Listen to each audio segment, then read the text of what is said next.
حضرت ابراہیم علیہ السلام کے بارے میں کچھ فیکٹ. حضرت ابراہیم علیہ السلام کا بچپن کیسے گزرا، آپ کہاں پیدا ہوئے. حضرت ابراہیم علیہ السلام کے بارے میں اللہ تعالیٰ قرآن شریف میں فرماتا ہے واتخذ اللہ ابراہیم خلیلا، اور ہم نے ابراہیم کو اپنا گہرا دوست بنا لیا.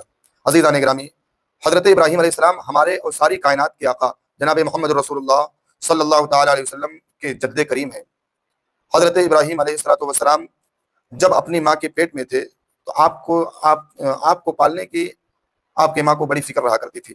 حضرت ابراہیم علیہ السلام کی پیدائش کا وقت قریب آیا تو آپ کی والدہ ماجدہ نمرود بادشاہ کے ڈر سے ایک تہ خانہ میں چلی گئیں جو آپ کے والد ماجد نے شہر سے دور تیار کیا تھا.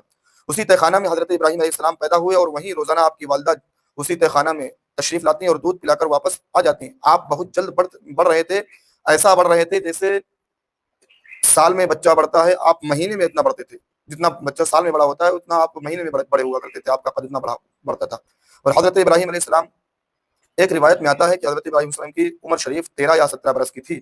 اور ایک روز حضرت ابراہیم علیہ السلام نے اپنی والدہ ماجدہ سے پوچھا اماں بتائیے میرا رب کون ہے. تو حضرت ابراہیم علیہ السلام سے جواب دیا بیٹا تمہارا رب میں ہوں. رب کا مطلب پالنے والا. تمہارا رب میں ہوں. کہا اماں آپ کا رب کون ہے. کہا ہمارا رب تمہارے ابا ہیں، تمہارے والد ہیں. تو اماں سے کہا اماں میرے باپ کا رب کون ہے. تو اماں نے کہا، حضرت ابراہیم علیہ السلام کی والدہ ماجدہ نے کہا یہیں سے خاموش ہو جاؤ، آگے کچھ بات نہیں کرنا. حضرت ابراہیم علیہ السلام خاموش ہو گئے، لیکن حضرت ابراہیم کی ماں نے اس سوال کا جواب نہ دے پائیں اور حضرت ابراہیم علیہ السلام اس سوال سے مایوس رہے. حضرت ابراہیم علیہ نبینا علیہ السلام جب آپ کی عمر شریف بڑھی تو آپ باہر کی دنیا میں تشریف لائے. حضرت ابراہیم علیہ السلام جب باہر کی دنیا میں تشریف لائے تو اس سے پہلے آپ کی والدہ نے اپنے شوہر سے بتایا تھا کہ جس لڑکے کی نسبت کے بارے میں مشہور ہے کہ وہ ہمارے دین کو بدل دے گا، دنیا والوں کو بدل کر کے رکھ دے گا، وہ کوئی اور بچہ نہیں بلکہ آپ ہی کا لاڈلا ہے، آپ ہی کا بیٹا ہے. اب حضرت ابراہیم جب باہر تشریف لائے تو لوگ بت پرستی میں مصروف تھے، مشغول تھے. حضرت ابراہیم علیہ السلام نے فرمایا کیوں ایسوں کو پوچھتے ہو جو تمہیں کچھ دے نہیں سکتے.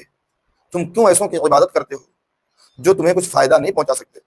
تم کیوں ایسوں کی پوجا کرتے ہو، تم کیوں ایسوں کو معبود مانتے ہو جو کبھی ڈوبے کبھی نکلے. حضرت ابراہیم نے فرمایا ہمارا معبود ہرگز وہ نہیں ہو سکتا جو کبھی ڈوبے اور کبھی نکلے، ہرگز نہیں ہو سکتا. ہمارا رب تو وہ ہے، ہمارا خدا تو وہ ہے جو ساری کائنات کو چلاتا ہے، ساری کائنات کو چلاتا ہے. تو ایک روز حضرت ابراہیم علیہ السلام نے اپنے چچا آزر سے فرمایا یا ابت لم تعبد ما لا يسمع ولا يبصر ولا يغني عنك شيئا. ترجمہ، اے میرے باپ کیوں ایسوں کو پوچھتا ہے جو نہ سنے نہ دیکھے اور نہ کچھ تیرے کام آئے. آپ کا چچا آزر لاجواب ہو گیا اور کہا اے ابراہیم اگر یہ بت تیری رسالت اور تیرے خدا کی وحدانیت کی گواہی دے دیں تو میں تم پر ایمان لے آؤں گا. حضرت ابراہیم علیہ السلام نے دعا کی تو اللہ رب العزت نے حضرت ابراہیم علیہ السلام کی دعا کو قبول فرمایا. تو ان سارے بتوں سے یہ آواز آ رہی تھی لا الہ الا اللہ ابراہیم خلیل اللہ. آپ کے چچا نے جب یہ معجزہ دیکھا تو ہکا بکا رہ گیا، لیکن آپ پر ایمان نہ لایا اور کہنے لگا اے ابراہیم تم تو بڑے جادوگر نکلے، معاذ اللہ رب العالمین. حضرت ابراہیم کو جادوگر کہہ دیا گیا. حضرت ابراہیم کو جلال آیا اور فرمایا کہ مجھے اب یہ لوگ میری بات نہیں سنیں گے. تو حضرت ابراہیم علیہ السلام اپنے حجرے شریف میں اپنے گھر میں اپنے بستی میں موجود تھے. نمرود کی قوم کا سال میں ایک عید کا دن ہوتا تھا جس کو وہ لوگ میلے کے طور پر بناتے تھے. ایک روز جو ان کے میلہ کا دن تھا، عمدہ لباس پہن کر میلے میں جاتے اور قسم قسم کے لہو و لعب میں مشغول ہو جاتے. واپس ہو کر بت خانے میں جاتے اور بتوں کی پوجا کرتے. اللہ کے خلیل حضرت ابراہیم علیہ السلام نے دیکھا کہ سب میلے میں جا چکے ہیں اور بت خانے میں بت اکیلے رہ گئے. تو حضرت ابراہیم علیہ السلام نے کلہاڑی لی اور تمام بتوں کو توڑ ڈالا اور ایک بڑے بت کے کندھے پر کلہاڑی رکھ کر چلے گئے. جب نمرود کی قوم کے لوگ میلے سے واپس ہوئے اور بت خانہ میں جا کر اپنے بتوں کی بدحالی دیکھی تو سب بھڑک گئے اور کہا کہ یہ کام ابراہیم علیہ السلام کا ہے، اسی نے ہمارے بتوں کے ساتھ یہ معاملہ کیا ہے. جب یہ واقعہ نمرود کو بتایا گیا تو مردود نے حضرت ابراہیم علیہ السلام کو بلایا. حضرت ابراہیم علیہ السلام تشریف لائے تو نمرود کو سجدہ نہیں کیا جو اس کے دربار میں آنے والے کا طریقہ تھا. تو نمرود نے آپ سے کہا کہ تم نے مجھے سجدہ نہیں کیا. تو حضرت ابراہیم علیہ السلام نے فرمایا اپنے رب تعالیٰ کے علاوہ میں کسی کو سجدہ نہیں کرتا. تو نمرود نے کہا تیرا رب کون ہے. حضرت ابراہیم علیہ السلام نے فرمایا ربی الذی یحیی و یمیت قال انا احیی و امیت. میرا رب وہ ہے کہ جو جلاتا اور مارتا ہے. بولا میں جلاتا اور مارتا ہوں.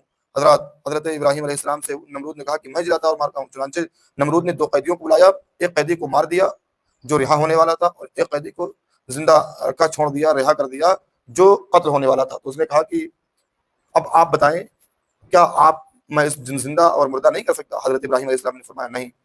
تو اس کو غصہ آ گیا. تو حضرت ابراہیم علیہ السلام نے فرمایا کہ اب تو جس کو مار دیا اس کو زندہ کر کے دکھا. حضرت ابراہیم علیہ السلام نے جیسے یہ چیلنج کیا تو وہ آگ ببولا ہو گیا. وہ کہنے لگا اب یہ تو مر چکا ہے، کیسے زندہ ہوگا؟ تو وہ بھی غصے میں آیا اور حضرت ابراہیم علیہ السلام کو برا برا کہنے لگا.